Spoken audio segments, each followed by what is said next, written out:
Quick little recap on those headlines I just shared with you. Valley rain tonight, tomorrow. Mountain snow tonight, tomorrow.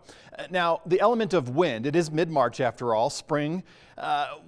I think the wind is going to bother you more on Thursday and Friday, light, but that's when we have our cooler temperatures. So you'll likely have to deal with just a bit of a wind chill for the late week period. But before we can even get there, we're going to be talking about rain showers. And it's all the rain that was jammed up on the West Coast, working its way, progressing across the western third of the U.S. This evening, we're already dealing with darker clouds and another handful of hours tonight, and we'll be looking at snow falling in the mountain zones. And of course, after midnight and into tomorrow morning, we could be looking at rain showers. In fact, tomorrow morning rain showers across the western slope, tomorrow afternoon and tomorrow evening. Now, it's going to still be mild as far as temperatures go tomorrow, so anything below 9,000 feet is likely going to be rain showers. Anything above, and certainly the higher elevations, 10s, 11s, 12, and 14, we're going to see a lot of snow up there. But I think by Thursday morning, we could even see that snow level dip down to about 7,500 feet. That means the Book Cliffs could likely get a fresh coat of paint, if you will, but I don't expect a whole lot of accumulation. We may see a rain-snow mix Thursday morning for the Montrose Delta area, but I think by Thursday, most of this system will be well on its way out of here. So we're just really looking at a big storm focus throughout the day tomorrow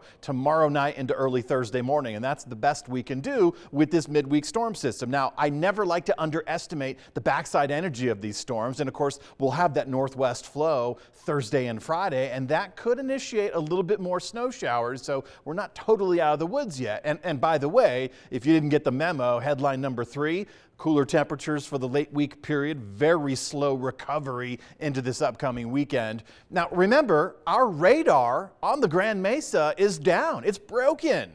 Parts and labor, that should be back up and running tomorrow afternoon. About 3 p.m. is the estimated uptime for that. So we're going to rely on the Front Range. Granted, the beams have to get up and over the mountains, the Continental Divide. That's not an easy task. And of course, we have a sweep coming out of the Salt Lake City area, but we still have a lot of orographic featured mountains, if you will, off towards our west that would complicate that view. So this is going to be a tough run, but just know we have rain in the forecast later tonight for the next 24 hours. Cloud coverage continued to build in. Satellite imagery does show a good chunk of that moisture off towards our west, incoming as we speak. In fact, once we get to about the 10 o'clock hour, we really could be looking at some very light rain starting to develop, already getting snow in the mountain zones before midnight tonight. That'll continue during the overnight hours into tomorrow. Tomorrow, mid-morning towards the lunch hour, of course, this always slows down, we will have a cold front passing through, and this is going to pass from the northwest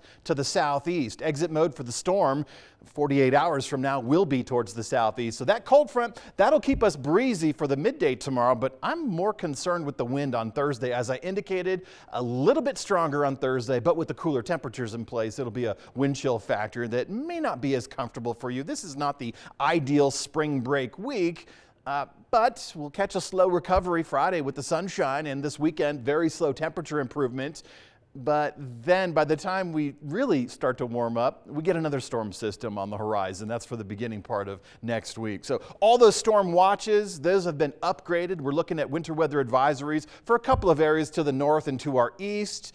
Travel concerns, absolutely. If you have to travel along the I-70 corridor, most of it. Now, sans the mountain passes, because those are going to be icy and snow-packed. But most of the I-70 corridor is going to be wet with rain showers, so please be very careful. That can be just as difficult to travel on. Winter storm warnings, a little surprised the Uncompahgre got in onto the storm warning, so we could be looking at totals anywhere from 5 to 15 inches, but with blowing wind. Of course, the Grand Mesa looking at another 1.5 to 2 feet of snow. That's going to be fantastic. Yesterday I suggested or I mentioned to you Powderhorn Mountain Resort looking at 23 feet of snow. This is going to be their latest season on record, and we're just going to add to it for this midweek period, folks. As far as snow projections go, yeah, it's the Grand Mesa, the Uncompahgre, the San Juan Mountains. That's where we're going to see some of these deeper totals. For us, though, at least in the initiation of this storm system tomorrow, Wednesday, it's rain showers, mid-50s. I do suspect we'll get even cooler than that, but look at those upper 40s for the next couple of days following it for Grand Junction. And for Montrose, that means near 40 degrees. So Thursday morning, I'm going to be watching, because if we do continue with snow showers, it'll only be up until about noon on Thursday. But in the meantime, it's rain for your Wednesday.